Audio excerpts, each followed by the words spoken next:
만드는 언론 여긴 국민 라디오.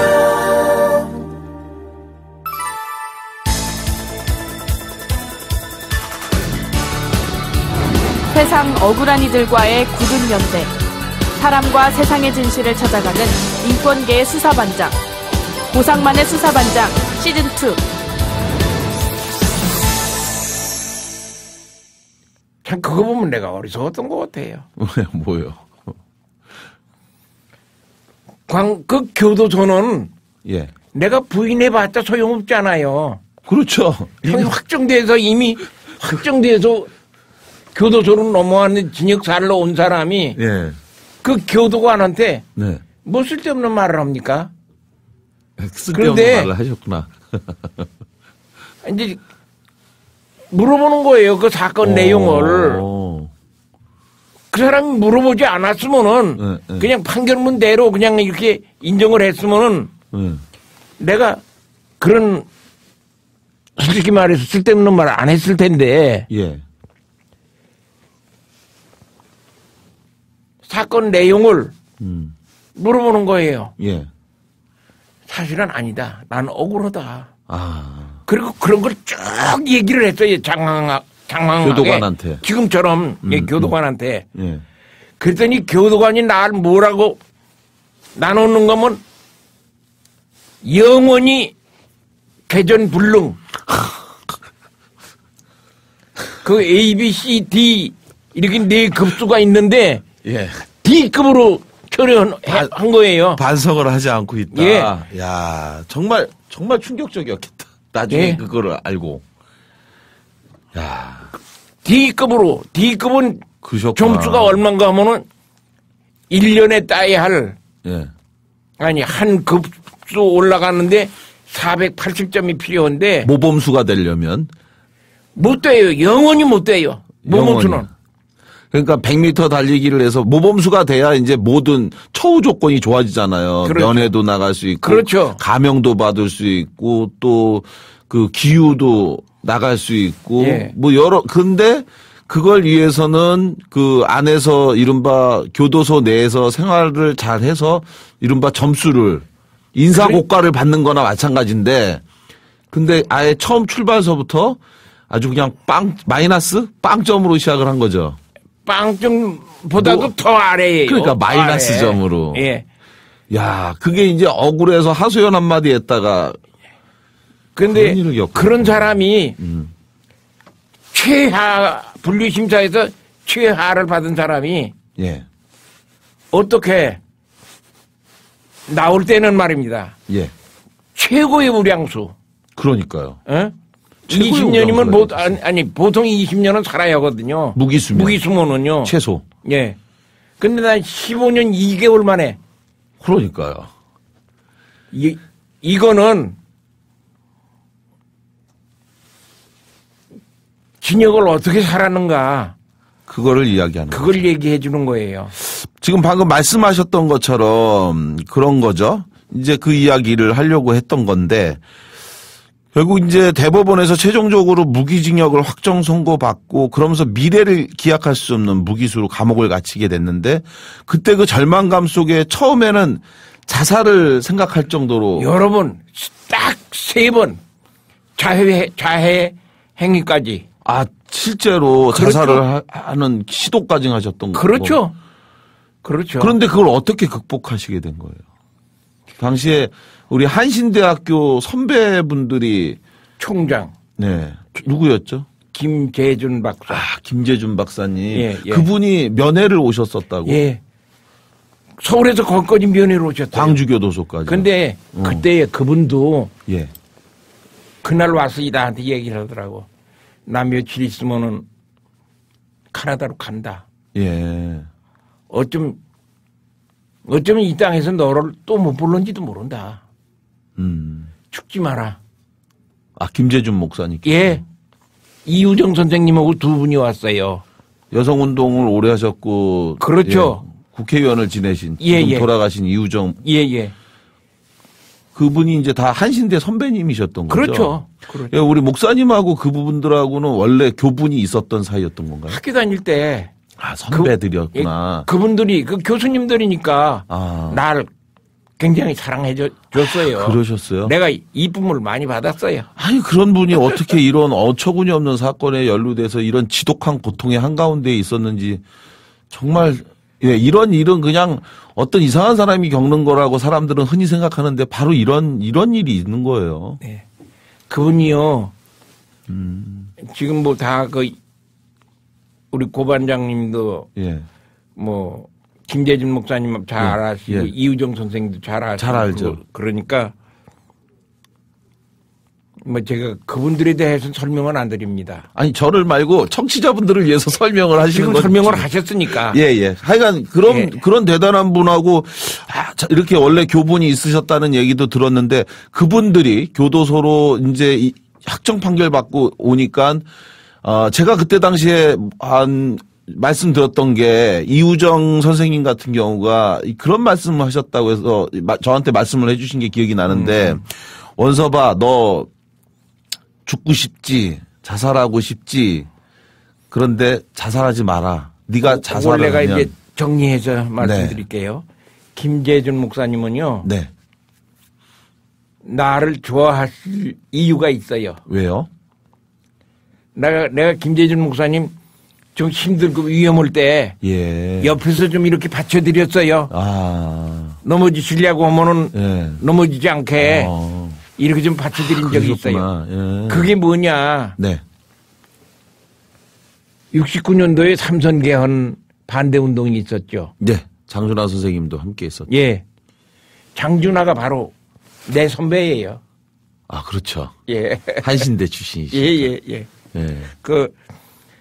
장준하 선배 예. 뭐 거기까지 얘기를 하자면 얘기가 밤을 새워야 할 것입니다. 그렇지만은 예. 장준하 선배 얘기는 빼고 예. 김재준 학장님이 네. 목사님이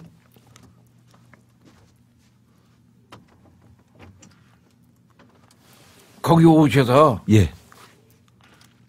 뭐라고? 교도소에 오셔서 네. 어쩐지 난 처음에는 사형장으로 끌고 가는 줄 알았어요. 아, 교도관들이 면회 왔다고 예, 하면서 예. 나가자고 하길래. 예. 그래서 따라가는데 사형장으로 안 가고 교무과 2층으로 데리고 가더라고. 거기 교무과 화장실이 있어요. 와, 교무과 예. 사무실도 있고. 면회실이 아니라 특별 면회를. 특별면이죠. 아, 대학 그러셨구나. 학장이 왔으니까. 아. 그리고 박사님이 면회를 예. 왔으니까 그쵸. 특별 면회를 시킨 거겠죠. 교도소 어. 교도소 측에서. 그리고 그분이 노인이거든요. 네. 교무과장실로 이렇게 데려가더라고. 예. 그게 들어가니까 나하고 한 반에서 공부하던 사람이 있어.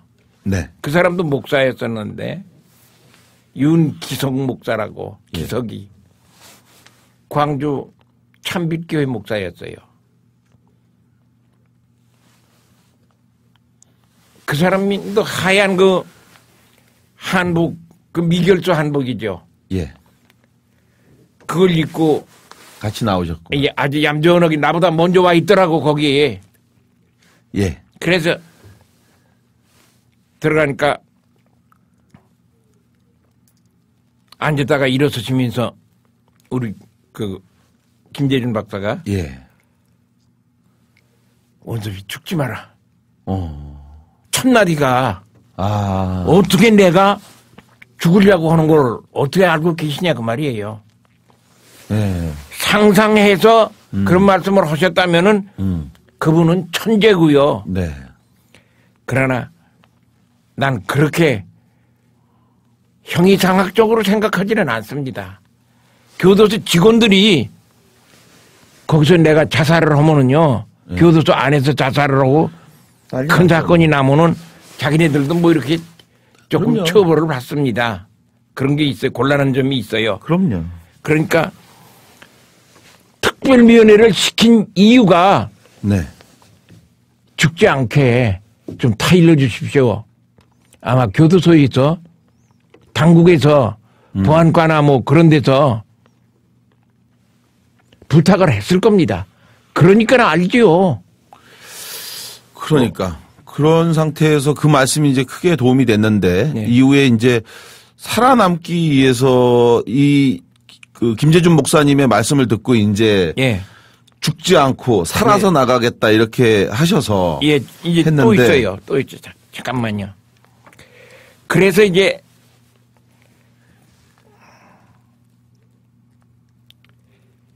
김재준 목사님 다녀가신 다음에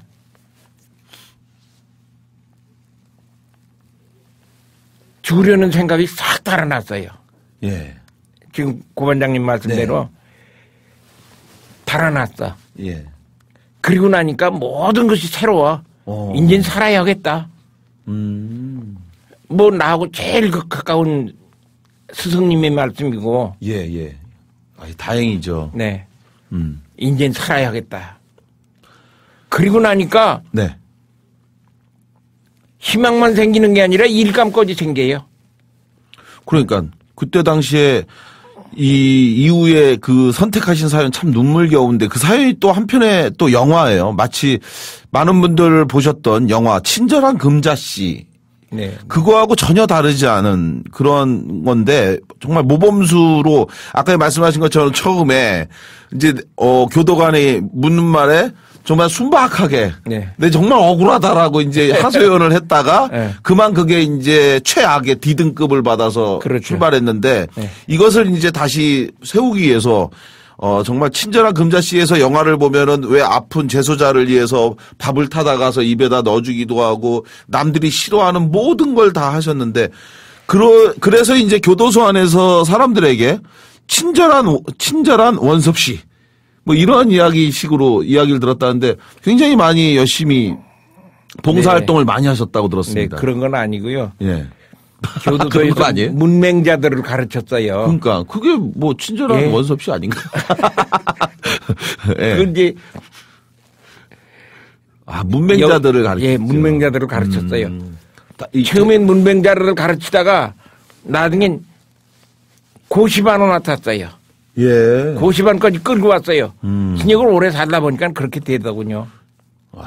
그래서 거기에서 검정고시 합격하고 대학 지나가고 그런 재수자들이 그런 사람들도 있었어요. 그러니까 이런 분이 얼마나 대단했어요. 그런데 그런 과정에서 또 하나가 굉장히 그 의미 있는 게 아까 말씀하셨던 것처럼 목사님 15년 2개월 만에 네. 가석방으로 나온 우리나라에서 무기수 중에 최초의 사례예요. 지금까지도 아마 이 기록은 전혀 깨지지 않았을 거고. 그건 대통령 사면으로 나오기 전에는 예. 제대로 징역 살고 예.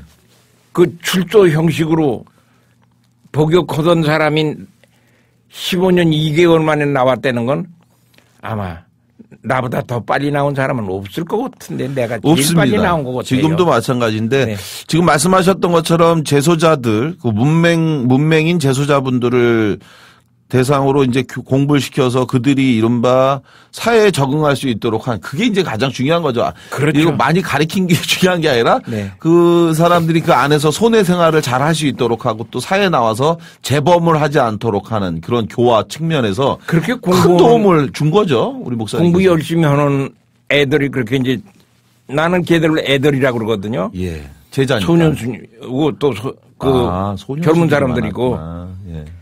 그러니까 오죽하면 김태천이 그 무서운 깡패. 김태천이가 나보고 아버지라고 그랬습니다. 그 같이 있었군요. 그럼요. 김태천이 19, 20을 그때에 들어왔을 때 아마 처음 들어왔을 거야. 그래요? 네. 지금은 태천이가 저 세상 사람이 됐지만은. 죽었습니까? 예. 기억이 안 나. 예. 그 뭐, 나도 소문만 들었어요. 예. 근데. 그때 그 김태촌, 그러니까 그 사람도 거기서.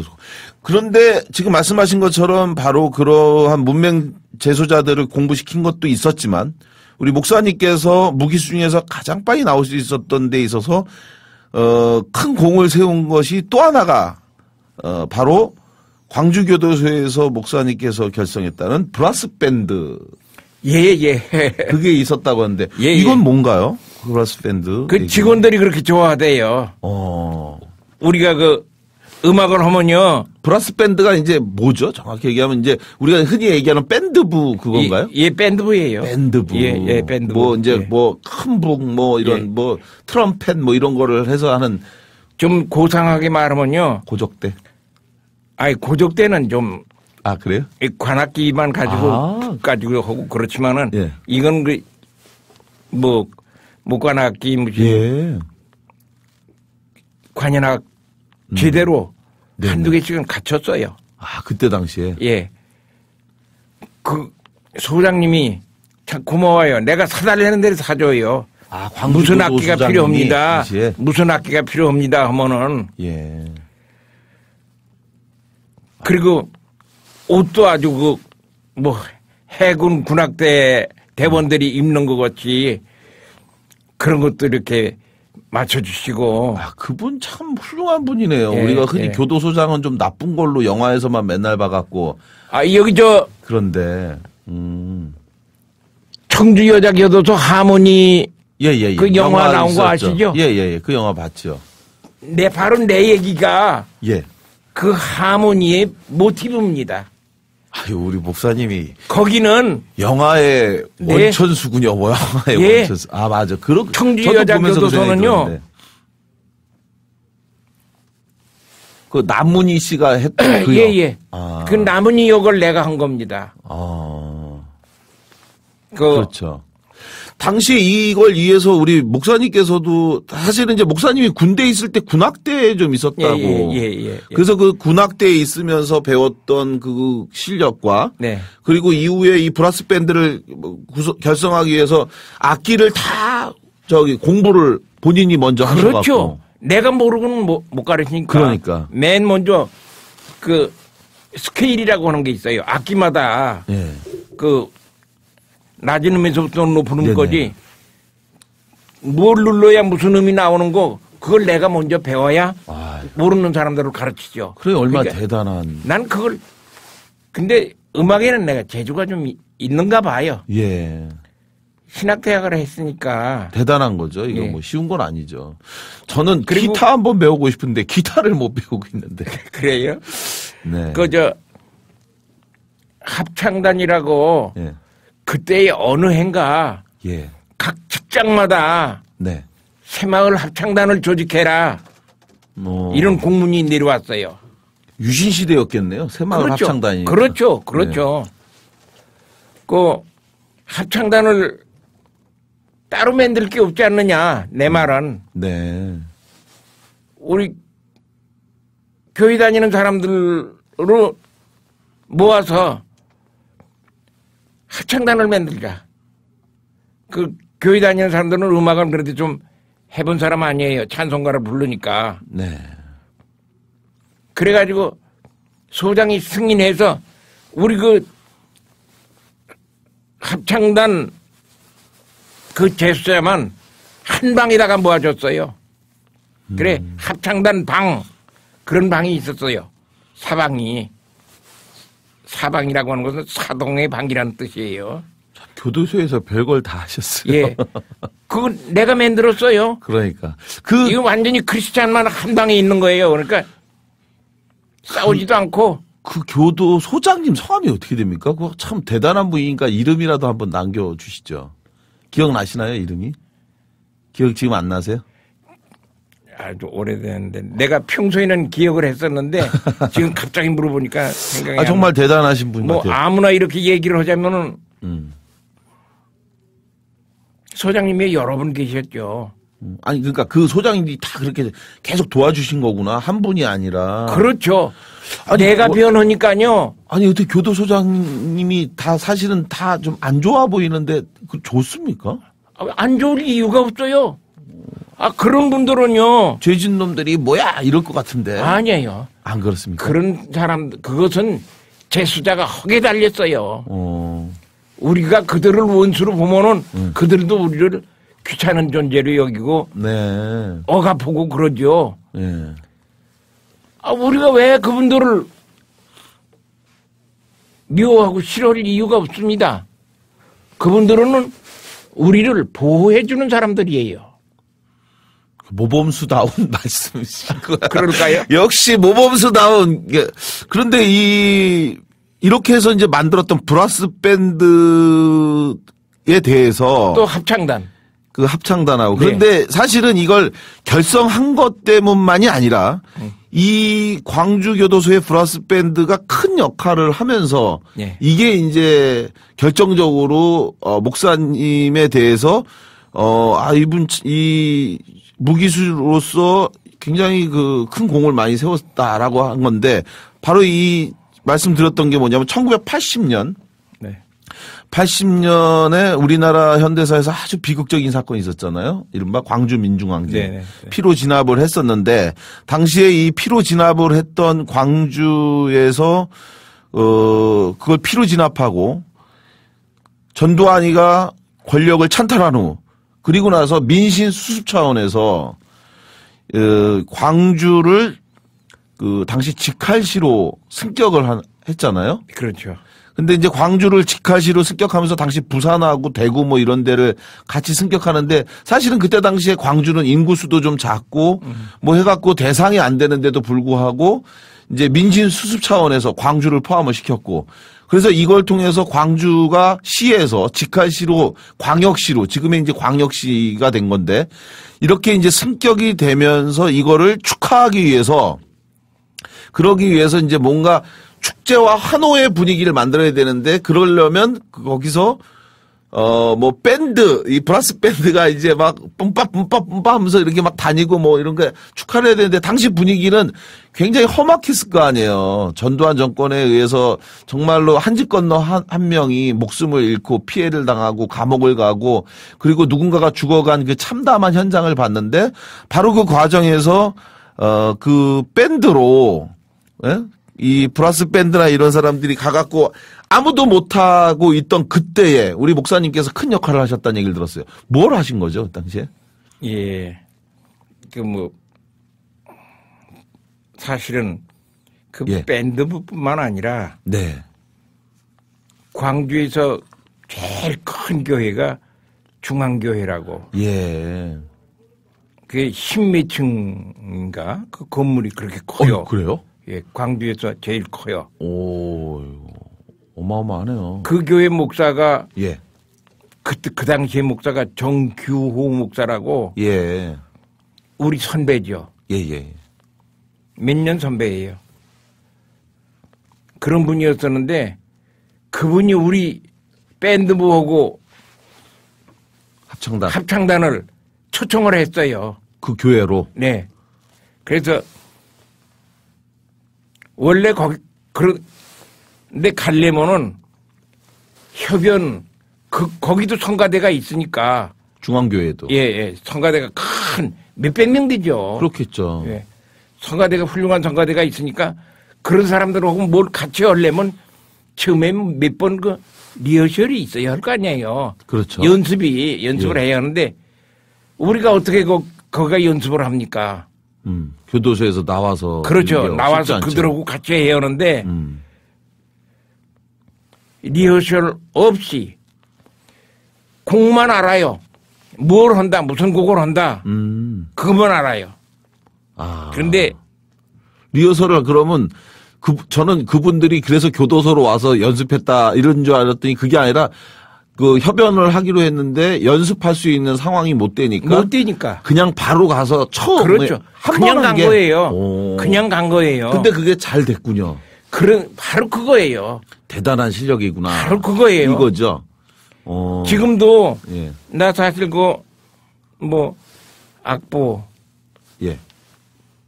지금은 손이 좀 불편해가지고 내가 옛날처럼 그렇게는 못해주면서도 그 음악에 조예가 있다 말씀하셨구나. 무슨 곡만 보면 바로 노래를 부를 수 있습니다. 소리 낼 수 있습니다. 예. 무슨 소리라도 악보만 있으면 바로 내가 그 소리를 낼 수 있습니다. 네. 그러니까 이건 시창 또는 청음 그렇게 얘기하는데 무슨 노래 한번 이렇게 딱 들으면은 오선지 있으면 그냥 오선지에다가 노래 들으면서 그 곡을 써갈 수 있습니다. 그때 그랬어요. 그러니까. 근데 중앙교회 한번 가서 딱 하니까요. 예. 그 중앙교회 가서 협연을 했는데. 예. 뭐 내가 평가하기보다 잘하셨겠죠. 하고 나서 내 눈에서 어떻게 눈물이 나오든지 우리 제수자들이 예. 처음에는 음악의 음자도 모르던 그게 영화였네. 예, 술 담배 먹고 무슨 목소리도 그런 사람들이 어떻게 그렇게 고운 목소리를 내요. 반주도 없이 네. 아카펠라로 그냥 하는데도 아주 대감동이었어요. 그리고 아까 얘기하던 광주 직할시 예.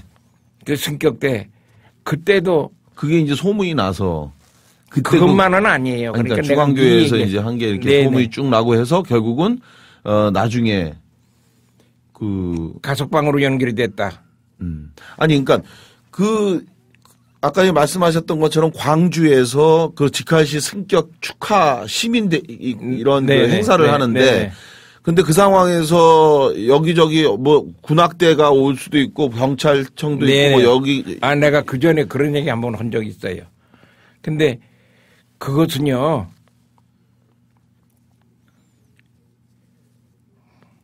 지금 너무 내 자랑 많이 하는 것 같아서. 아니 오늘 보신 거니까. 근데 하여간 결국은 자랑이 아니라 사실의 내용인데 결국 이제 그 과정에서 목사님께서 조직한 그 광주교도소의 브라스 밴드가 이후에 그 누구도 나서기 어려운 그 상황에 광주 직할시 승격 시민 행사에 광주교도소에 브라스 밴드가 있다고 하더라. 예. 그렇죠. 그때 알려줬겠죠. 예. 그때 알려줬겠죠. 다른 사람은 못해도 재소자들이 그 밴드 하는데 설마 시민들이 돌을 던지고 뭐 항의하겠냐. 이래서 이제 거기에 나가서 행사에 참여를 했고 그리고 그 덕분에 굉장히 크게 성공적으로 행사를 마치고 난 그것에 대해서 굉장히 사람들이 굉장히 정원선 목사님께서 재소자, 그러니까 모범수로서 굉장히 큰 인정을 받게 되는 그런 과정이 있었다. 이런 얘기를 제가 들었었습니다. 그것만 가지고는 안 되죠. 안 되고요. 그보다 더 좋은 것이, 더 좋았던 것이 내가 가르친 애들이 그 대학에 척척 붙고 그리고 우리 그 성가대 합창단 방에서 나하고 같이 생활하던 사람이 나보다 난 무기수니까 늦게 나올 거 아니에요. 먼저 나온 사람들이 신학대학 가가지고 졸업받고 목사가 됐어요. 이런 분들이 몇 있어요. 그리고 또 하나 좋았던 것은요. 직원들이 그렇게 음악을 좋아하세요. 직원들이 네네. 그 안에 있으면서 아무래도 좀 음악이나 이런 부분들을 접하는 걸 아마 좋아했을 것 같은데 자 그런 상태에서 저희가 그러니까 가석방으로 나오신 게 1987년 12월 24일 날. 네네. 크리스마스 전날. 수감하고 15년 2개월이 되던 그때에 지금 말씀하셨던 것처럼 정말로 많은 이런 모범수로서 이제 그 내에서 이제 재소자들의 교육과 또 화합, 단결, 일치 또 평온한 이런 손해 생활을 이제 모범적으로 잘 하셔서 그래서 이제 그러한 것이 복합적으로 인정이 돼서 15년 2개월 만인 1987년 12월 24일 날 이제 가석방에 나오셨는데 이때 처음 이 사실을 알고 굉장히 감회가 남달랐을 것 같습니다. 어떠셨어요? 저도 그렇게 빨리 나오게 될 줄은 몰랐어요. 짐작은 했어요. 왜냐하면 미리 가석방 나오기 전에 한 몇 달 전에 귀휴라고 하는 게 있어요. 예. 그것은 말 그대로 하자면은 집에 가서 좀 쉬다 오는 것이죠. 그렇죠. 근데 좀 엄격히 따지면은 예. 이놈을 교도소 문 밖에 내보내도 도망가지 않고 또 들어오냐 안 들어오냐 시험하는 것 같아. 그러니까 준법 정신이 이제 사람이 됐냐 안 됐냐. 네. 그래서 며칠 집에 나가서 좀 있다 쉬다 오게 하는 그런 제도가 귀휴예요. 기휴제도. 귀휴 목적이 예. 바로 법을 잘 지키냐 안 지키냐. 근데 나는 나왔다가 들어가야 할 시간에 1시간 전에 교도소 정문 딱 들어갔거든요. 전에. 어떤 사람들은 집에 갔다 오면 밖에서 조금이라도 더 있다 들어오려고 밖에서 담배도 한 대 피우고 들어오고 그럴 수가 있거든요. 예. 그래 시간 딱 되면은 그 그때야 교도소 정문을 들어오는데. 들어오는데 나는 1시간 전에 들어가서 전부 다 내 손으로 내 옷 갈아입고 밖에 있던 내가 입고 들어간 그 사복 예. 그것은 도로 이제 가족한테 내보내주고 아마 그런 데서 점수를 많이 따지 않았느냐. 어쨌든 우량수였습니다. 최고의. 최고의 우량수였기 때문에 역사상 유례가 없는 바로 그런 그 혜택을 받으셨는데, 그러면서 15년 2개월 만에 나오셔서 그리고 나서 바로 그 억울한 무죄를 주장하신 게 아니라, 한동안 이제 세상에 네. 몸을 숨기셨죠. 그래서 처음에는 네. 얼굴을 못 들어요. 그리고 예. 죄명이 예. 난 평생 그런 이거 원망스럽습니다. 예. 왜 조작을 하려면 그냥 살인범으로 하든지 강도 살인범으로 하든지 예. 간첩으로 하든지 그 여자 어린애 예. 강간 살인 그 상대가 어린애 아니에요. 9살짜리 여자. 예. 아이. 그것이 얼굴을 못 듭니다. 그렇겠죠. 예. 그래서 세상에 숨어버린 건가요? 그렇죠. 그래서 나오면 반드시 내 억울한 무죄를 입증해야지 이렇게 생각할 것 같은데 그게 아니고 일단은 나오니까 그렇죠. 나와서 몸을 숨겼죠. 그게 이제 지금 이제 사시는 전북 남원으로 내려가신 거죠. 근데 그냥 숨었다기보다는 뭐 숨었다기보다는 이제 세상에 예, 그냥 젖어서 억울한 그러는 거죠. 억울한 거 풀기 위해서 조사를 했죠. 아, 조사를 하셨어요? 그럼요. 아. 그때의 증인들 뭐 다 다 찾으러 흩어져 다니셨구나. 살을 거 아닙니까? 아, 저는 그냥 전국 방방곡곡 헤매고 다녔습니다. 혼자서 그러면은 조용히 그렇죠. 내가 왜 이렇게 억울한 사건에 연루됐고 왜 저 사람이 저런 사실과 다른 주장을 했는지 그거를 보러 다녔군요. 그렇죠. 그러면 그때 당시에 만났던 사람들이 뭐라고든가요? 이제 딱 나오니까 진실을 얘기하더라고요. 아주 놀랬겠네요. 그렇죠. 딱 찾아가니까 왜 그런 말을 죽었는 했냐? 줄 알았는데. 예, 예. 그 사람들은 처음에 다 죽었는 줄 알았다며. 사형당했는 줄 알았죠. 그렇죠. 사형당한 줄 알았죠. 근데 그 사람이 어느 날 딱 집으로 춘천에 찾아와서 나한테 그 빚을 내 거라고 얘기했던 그 여자 예, 예, 예. 직원 그리고 또 그뿐만 아니라 옷을 많아요. 빨았다고 예. 빠는데 피를 봤다고 하는 그 아주머니 예, 예. 그분들이 다 뭐라고든가요? 뭐 당연히 경찰의 잘못했다. 강압 때문이었다. 아 그러면서 하나가 한결같이 한결같이 한도 그렇게. 근데 그 경찰 강압 얘기를 안 하는 것은 우리 아들, 네. 그 연필 제 거라고 한 놈. 예. 그놈은 경찰에서 뭐 강압당한 건 아니야. 오히려 경찰의 꼬임에 그치. 넘어간 거지. 걔는 그 아드님은 강압 당한 게 아니라 자기 필통에 있는 연필을 꺼내 갖고 이거 네 거 맞니라고 하니까 네 맞아요. 이게 다니까. 그렇지. 근데 그게 이 경찰들이 이 가짜 증거물을 갖고 와 갖고 이 이른바 그때 당시에 꼬마였던 초등학생이었던 그 장남 아드님을 속여버린 거니까. 그렇죠.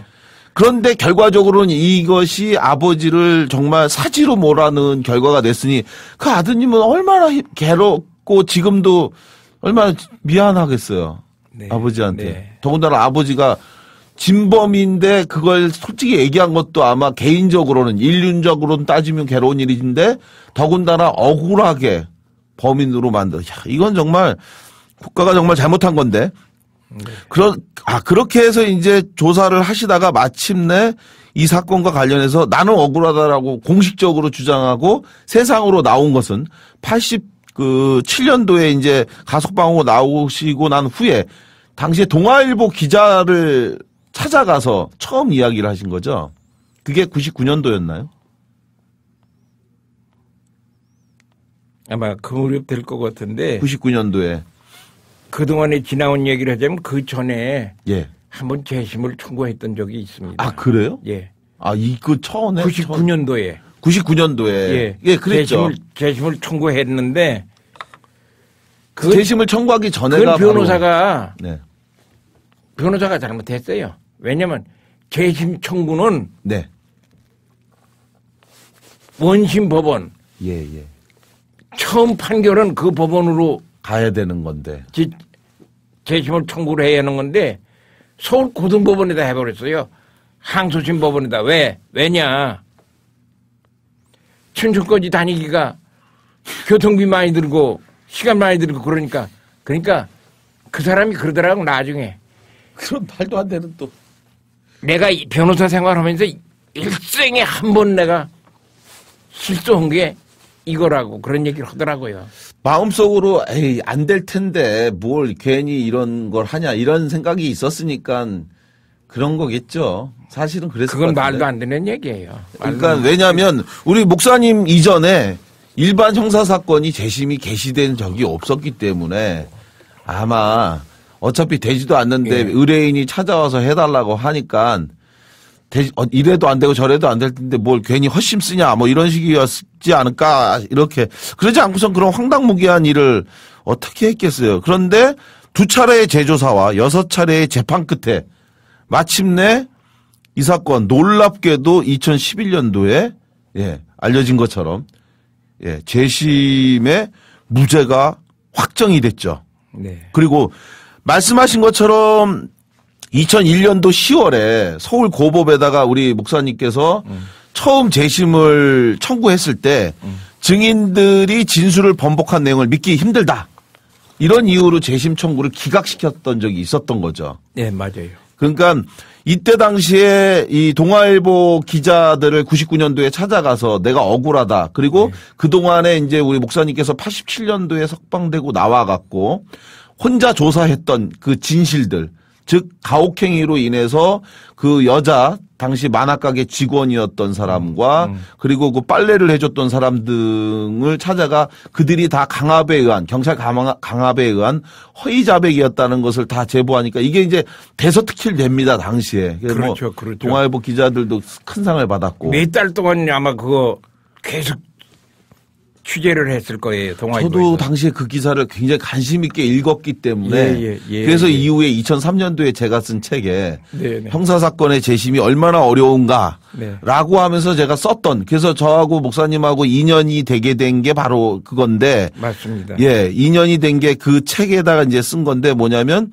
바로 그 존속살인 여원 무기수 김신혜 씨 사건을 쓰면서 이렇게 엉터리 같은 김신혜 사건에 대해서 사람들은 왜 재심이 안 되냐고 묻는데 그러면서 이제 쓴 게 바로 이 춘천 파출소장 딸 강간살인 사건의 피해자 바로 우리 정원선 목사님 사건을 제가 뒤에다가 언급하면서 당시에 이 사건의 유력한 증거, 유죄 증거였던 사람들이 사실은 그때 다 강압에 의해 허위 자백한 거다라는 걸 다 입수해 갖고 그걸 근거로 해서 재심을 청구했는데 바로 그때 당시 서울 고법이 30년 만에 번복된 진술을 신뢰할 수 없다. 라고 하면서 증인들이 진술 번복한 내용을 믿기 어렵다는 이유로 재심 청구를 기각했기 때문에 어렵다 이렇게 했는데요. 근데 목사님 포기하지 않았습니다. 2005년 진실화해를 위한 과거사정리위원회 진실규명을 요청하고 나섰던 거죠. 예, 포기를 할 수가 없죠. 어떻게. 그쵸. 제일 억울한 거는요, 아까도 말했지만은 죄명이 더럽다는 거예요. 죄명이. 그러니까요. 자꾸 수치스럽고 나는 장차 목사가 되기 위해서 신학대학까지 졸업 맡은 사람인데 네. 그런 그 아주 더러운 죄명으로 준역사로 나온 사람이 어떻게 목사가 됩니까? 그러니까요. 네. 그런데 바로 이때 사실은 저도 기억이 나요. 목사님 이때 당시에 저한테 전화하신 거 기억나세요? 진실화해위원회에다가 내 사건을 좀 진정을 하겠다. 어떻게 생각하느냐. 네. 그렇게 전화를 저한테 주셨어요. 근데 사실 저는 그때 회의적으로 답변을 드렸어요. 네. 아마 하셔도 큰 기대는 하지 않으시는 게 좋겠다. 왜냐하면 당시 진화위는 일반 사건에 대해서 이 사건을 다루질 않았었어요. 예. 공안 사건들, 시국 사건들.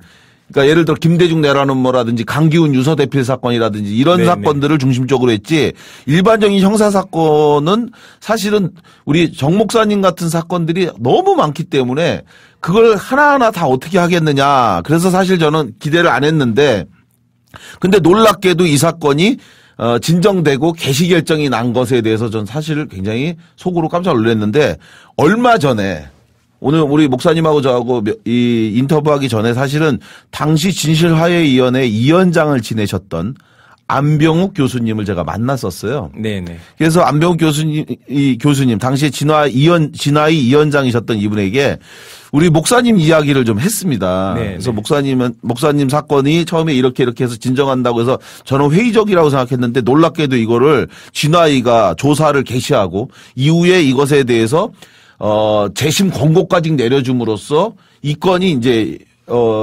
지금에 와서 무죄 확정 판결을 받게 된 것에 대해 정말 목사님을 대신해서 제가 고맙다라고 얘기했더니 이때 당시 하신 말씀이 뭐였냐면 사실은 내가 기억이 난다. 그때 당시에 담당 조사관들이 이 사건을 가지고 보고를 해왔는데 이게 가능할 수 있었던 거 우리가 조사를 개시할 수 있었고 또 이거를 재심 권고까지 할 수 있었던 데에는 사실은 이게 있었기 때문에 가능했다라고 하는데 그게 뭐였냐. 바로 목사님께서 자신의 사건 기록을 가지고 있었기 때문에 그래서 사건 우리가 조사를 할 수 있었던 거다. 그러니까 조사 기록이 대부분 없다는 거예요. 자기네들한테 한 게 내가 이런 억울하다는 것만 있었지 실제로 당시 경찰과 검찰이 조사를 어떻게 했는지 그런데 이 기록을 바로 그러니까 사실 살인사건 경우에 보존기한이 15년인데 이 15년 기간이 경과되면 기관에서 폐기하잖아요. 그러니까 저도 이제 의문사위원회에서 조사를 할 때 장준하 선생 사건 변사 기록이니 뭐니 다 없어갖고 사실은 저희들도 조사할 때 가장 어려웠던 게 이거였거든요. 바로 이 기록을 목사님이 가지고 있었기 때문에 진화위도 조사가 가능했다. 그 기록을 가질 수 있도록 해준 고마운 은인이 계셨잖아요. 이범열 변호사. 그분이 진짜 목사님한테는 굉장히 큰 맞습니다. 은인인데. 맞습니다. 맞아요. 예. 그리고 이범열 변호사님 누구십니까? 누구예요? 이따가 이제 기회가 있으면은 그 얘기는 또 이범열 변호사 편으로 다시 가서 예. 얘기를 하기로 하고 이번에 지금 내가 이 기회에 얘기하고 예. 꼭 해야 할 얘기가 예, 있어요. 말씀하세요.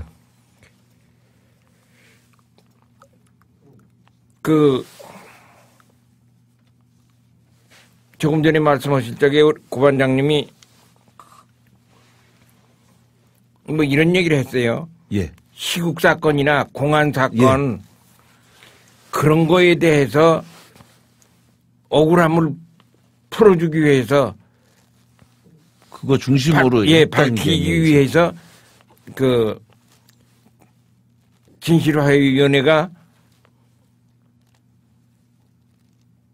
예. 노력한 것처럼 거기에다 주로 노력을 한 것처럼 이런 말씀하셨는데 예. 난 거기에 대해서 예. 정말 펄쩍 뛰고 싶을 정도로 예. 그렇지 않다고 봅니다. 예. 왜냐? 예.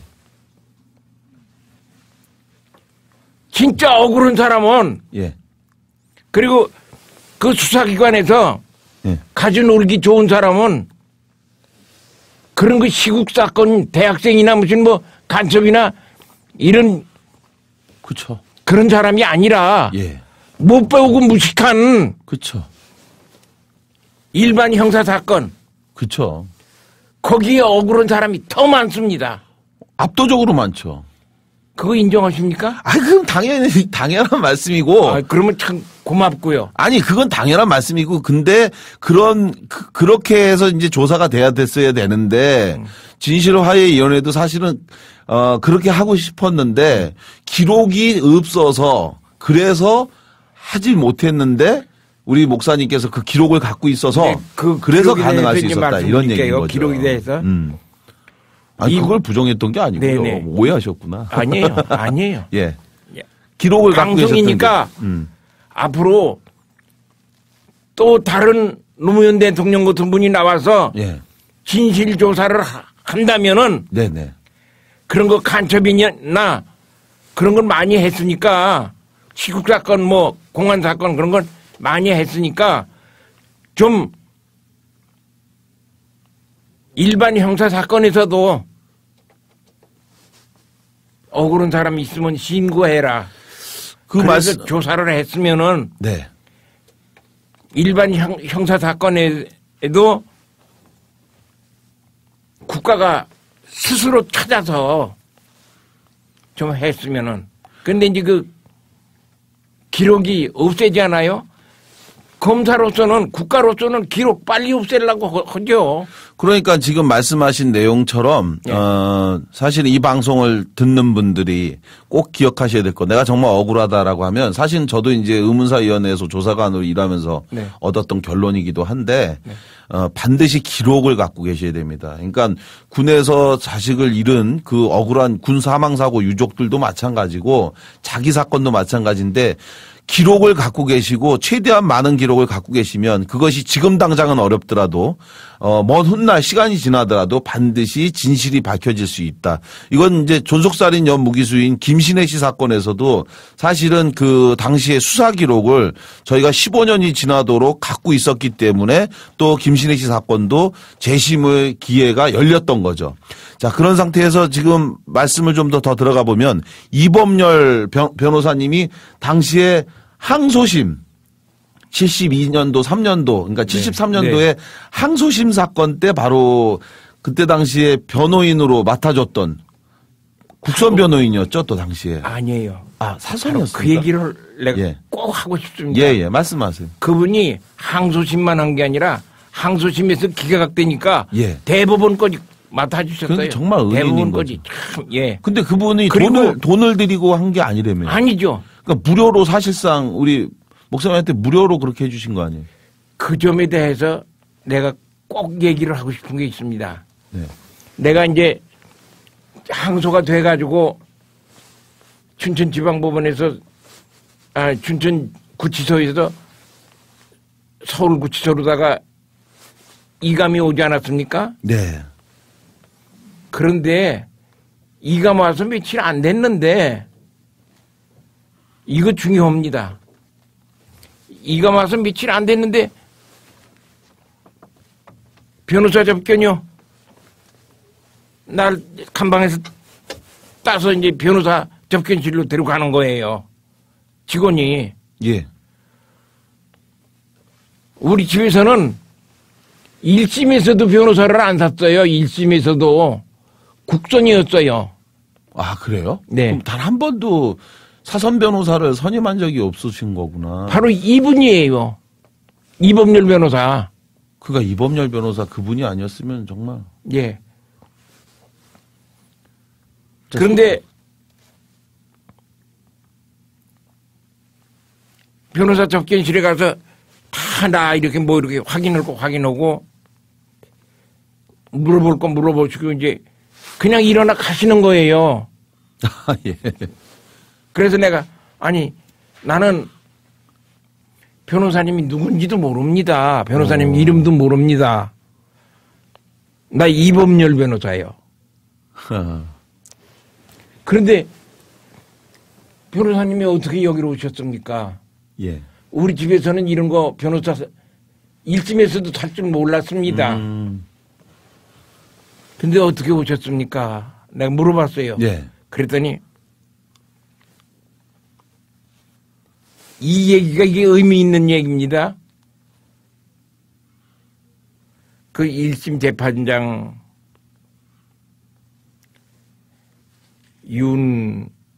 윤상묵 판사, 예. 윤상묵 1심에서 우리 정 목사님한테 무기징역을 선고했던 예, 선고했던 그 판사가 예, 내 친구요. 이범열 변호사의 친구. 그렇게 그런데요. 얘기를 하는 거예요. 예. 그럼 친구면은 예. 그 판사가 친구라고 합시다. 어떻게 이범열 변호사님이 여기로 오셨어? 예. 이범열 변호사님은 세계적으로 유명한 분인데 그분이 그 사법파동 때에 그러니까 지금 이 방송을 듣는 대부분의 청취자분들은 이범열 변호사가 누군지 잘 모르실 텐데 우리나라 그러니까 사법부 역사상 그 인권 변호사로 또 그 당시에 독재 정권 하에서 그 부당한 그 사법 판결에 대한 요구를 거부하면서 그 사표를 제출한 그런 그 판사 출신의 네. 변호사였죠. 네. 근데 그분이 이제 우리 정 목사님 사건 당시에 1심에서 네. 무기징역이 선고가 돼서 그리고 나서 항소심 재판이 열렸는데 그때 그 국선 변호인 자격으로 우리 정 목사님의 그러니까 변호인을 자청하고 찾아오셨다는 거죠. 국선 변호인이 아니에요. 그럼 사선 변호인이에요.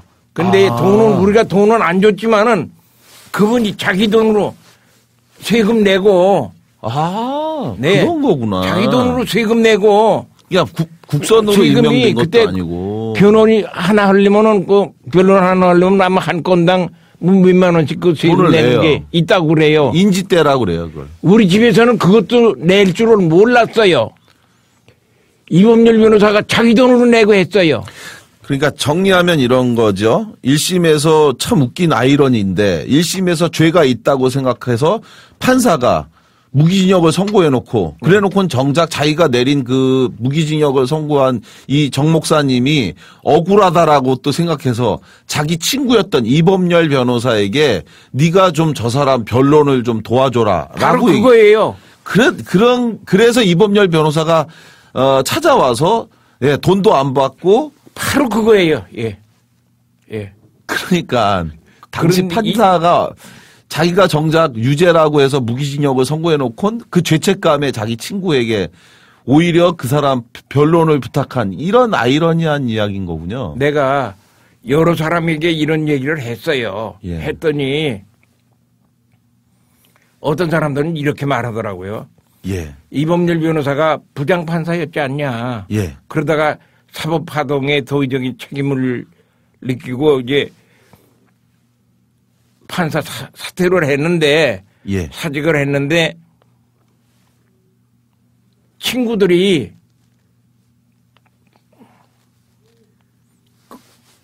그 사람을 도와주기 위해서 이범열 변호사를 도와주기 위해서 예.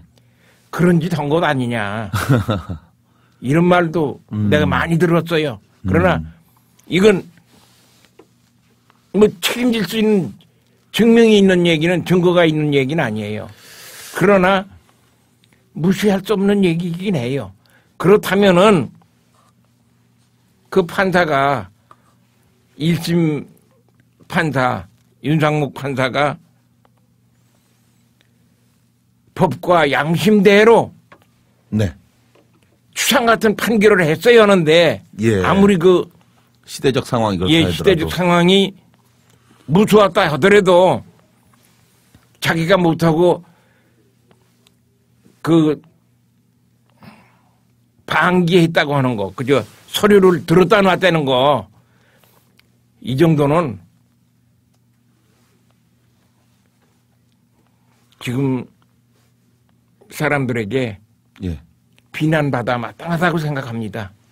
자기가 판결했어야 해요. 그렇죠. 그렇게 했는데 여하간 덕분에 이범열 판사, 그러니까 변호사는 항소심하고 대법원에서 정말 최선을 다했지만 결국 무기징역을 바꿀 수는 없었던 건데. 그렇죠. 그리고 나서 이후에 이범열 변호사님 지금은 이제 암으로 세상을 떠나셨는데 네. 떠나기 직전에 본인이 갖고 있었던 이 사건 기록을 우리 네. 정 목사님한테 전해주면서 나중에 재심을 위해서 이 기록을 꼭 갖고 있어라. 이렇게 하면서 네네. 주셨다고. 네네. 결국 그 기록이 지금 진실화해위원회에서 그렇죠. 재심 공고가 될 수 있었던 바로 그 계기가 됐고 그리고 나서 마침내 이를 통해서 진화위의 권고대로 춘천지법이 재심 개시를 결정했고 2011년 대법원에서 최종적으로 재심 결과 무죄가 확정됩니다. 네. 이때 첫 재심 재판이 열렸던 춘천지방법원에서 유죄 판결 후 36년 만에 처음으로 무죄를 선고한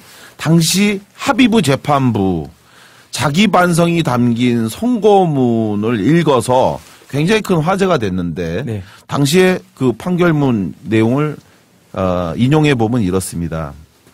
당시 정원선 목사님이 신청한 이 재심 청구에 대해서 뭐라고 얘기를 했느냐. 신의 눈을 갖지 못한 재판부로서는 감히 이 사건의 진실에 도달했다고 자신할 수는 없다.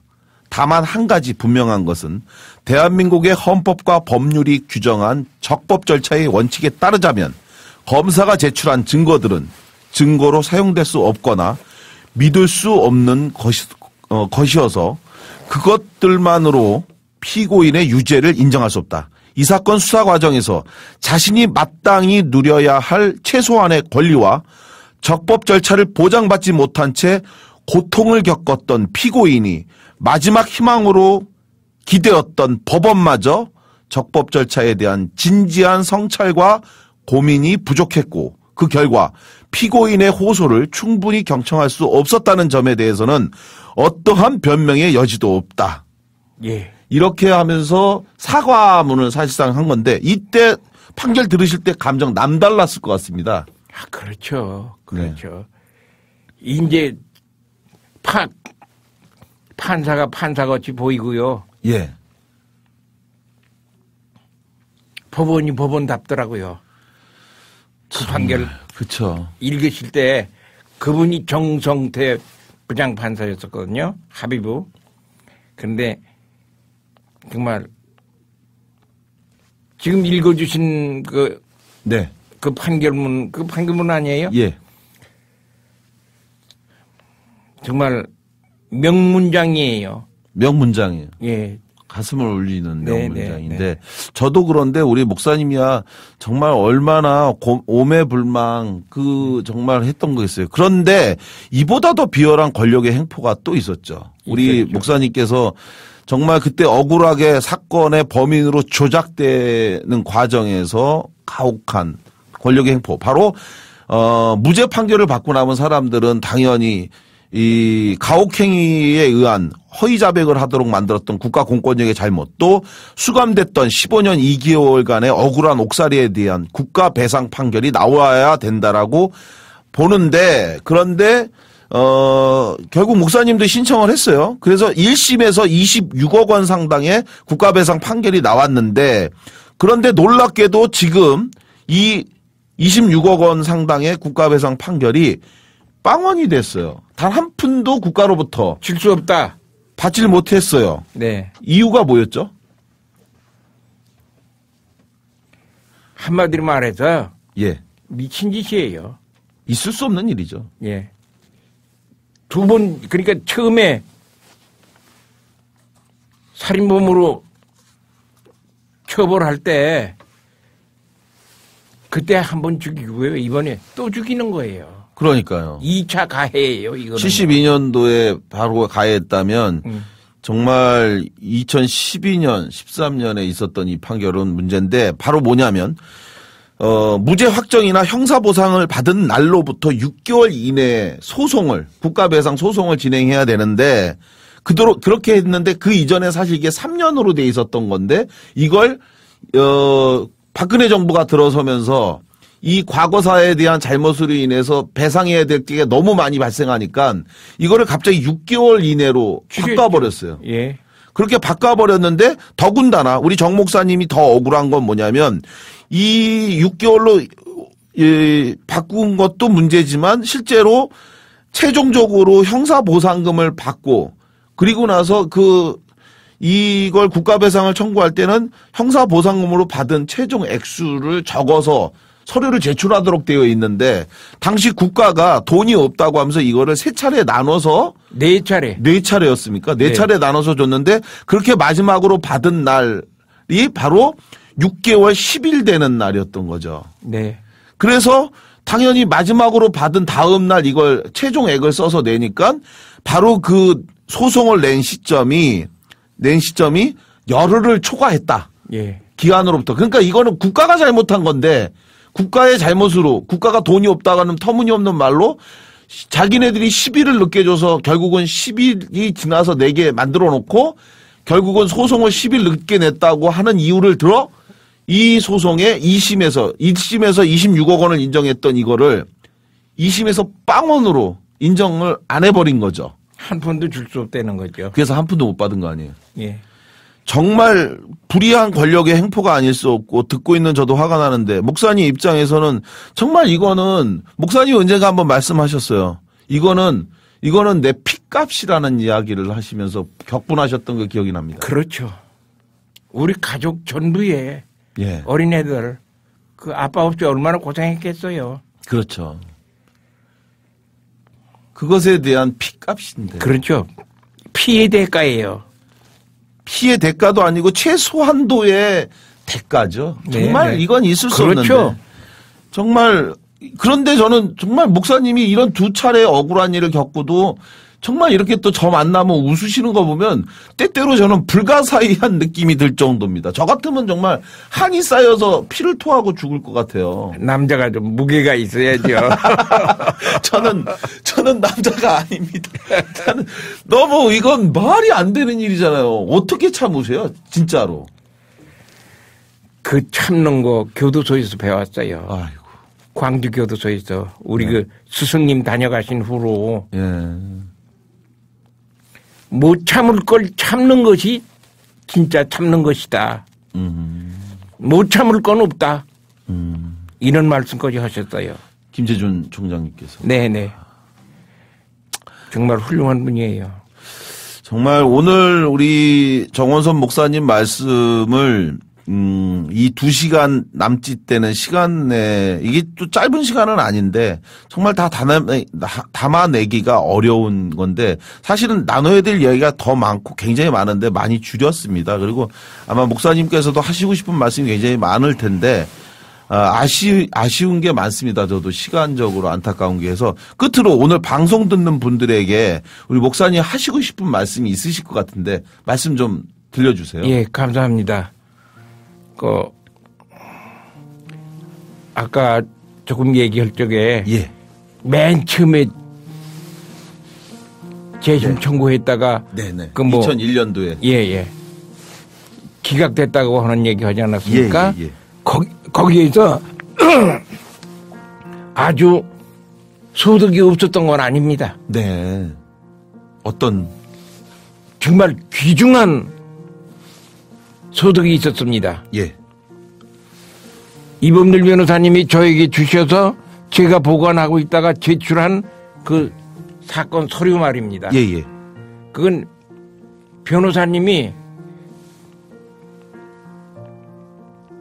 복사하고 기록하고 한 그 예. 서류거든요. 예. 그 서류를 그 법원에서 서울고등법원 그 먼저 그 재심 청구한 그 법원이요. 예. 거기에서 격에 맞고 네. 자기에게 유익한 것만 아니라 해로운 불리한 서류까지도 예. 하나도 빠지지 않고 그대로 철회해줬다. 예. 이걸 인정을 한 거예요. 그 서류가 진짜 값어치 있는 거죠. 그 고등법원 판결. 그래서 쉽게 개시됐던 거예요. 그렇군요. 예. 그러니까 서울 고등법원 판결문 중에서 사건을 기각하면서도 예. 그런 내용을 판결했어요. 그 서류만큼은 흠잡을 데 없다. 다행이죠. 지금까지도 먼저 그 검사했지 않습니까? 1심 예. 검사, 예, 조작 검사 예. 말이에요. 조작 검사는 그 서류가 조작됐다는 거죠. 어떻게 그 서류를 믿느냐? 그게 국가에서 보관한 게 아닌데. 예. 개인이 갖고 계셨다고 해서 그 그런 변호사가 논리로 가지고 공격을 있었고 했군요. 또 당사자인 그 내가 가지고 피고인이 가지고 있었는데 어떻게 그 서류를 믿느냐? 그런 식으로 공격을. 이런 소리를 하는 거예요. 그러나 그건 그러니까 거기에 맞설 수 있는 것이 뭐냐면 아까 말한 대로 서울 고등법원의 그 판결문, 예. 기각 판결문 말이에요. 예.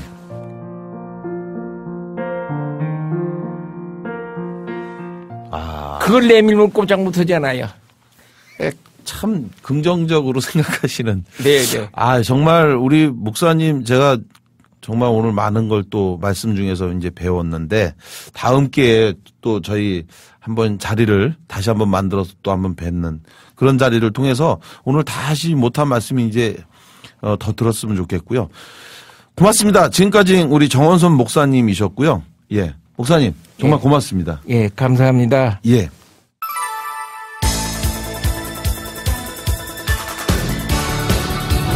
세상 억울한 이들과의 굳은 연대. 사람과 세상의 진실을 찾아가는 인권계의 수사반장. 고상만의 수사반장 시즌2. 대한민국의 주권은 국민에 있고 모든 권력은 국민으로부터 나옵니다. 국가란 국민입니다. 예, 많은 분들이 아시는 것처럼 1981년 불임 사건을 소재로 한 영화 변호인에서 송우석 변호사가 외친 이 대사는 많은 이들에게 깊은 각인을 남겼습니다. 하지만 실제로 세상은 송우석 변호사의 외침처럼 되지 않고 있습니다. 억울한 국민의 울부짖음은 그대로입니다. 오늘 만난 정원선 목사님도 그러한 억울한 분 중에 한 분이었습니다. 어느 날 갑자기 엮인 이 사건으로 목사님이 잃은 것은 시간만이 아니었습니다.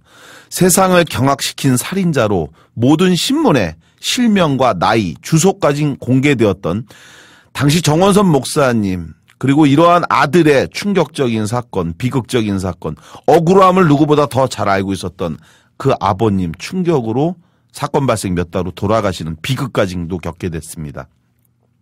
부인과 자녀분들 역시 남편과 아버지 사건으로 극도의 가난과 질시, 비난의 중심에서 고통받아야 했고 그 억울한 한과 울분 속에서 정말 말 그대로 미치지 않고 살아남은 것이 다행인 그런 끔찍한 세월이 바로 지난 1972년 이후 오늘까지 정원선 목사님 사건이었습니다. 하실 말씀은 많지만 채 다 전하지 못한 사연이 많습니다. 그 길고 긴 사연을 다 말씀드린다 해도 또 어찌 그 한이 다 풀리겠습니까?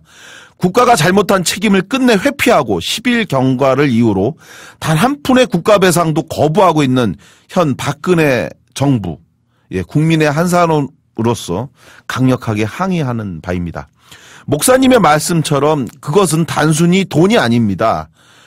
정원선 목사님의 일생과 그 가족과 그 억울하게 돌아가신 목사님의 아버님 목숨값입니다. 피값입니다. 그 돈이 전부가 아니라 그거라도 드리는 것이 이 목사님에게 이 나라가, 이 권력이, 이 독재가 잘못한 사죄를 조금이라도 갚는 길이다. 저는 강력하게 말씀드리고 싶습니다. 억울한 이들이 없는 대한민국을 꿈꿉니다. 그날까지 고상만의 수사반장 시즌2는 달려가겠습니다. 오늘 방송은 여기까지입니다.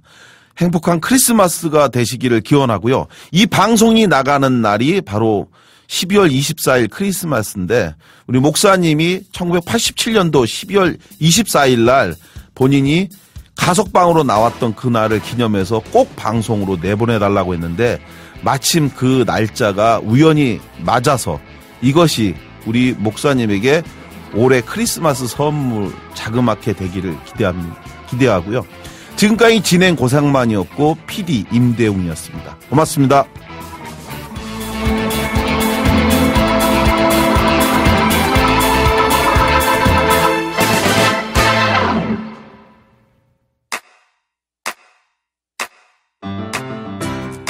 국민라디오 지지하는 4가지 방법 아시나요?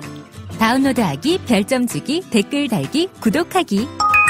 국민 라디오를 보다 많은 이들에게 전할 수 있는 가장 손쉬운 방법. 다운로드하기, 별점 주기, 댓글 달기, 구독하기. 잊지 마세요. 다운로드하기, 별점 주기, 댓글 달기, 구독하기. 국민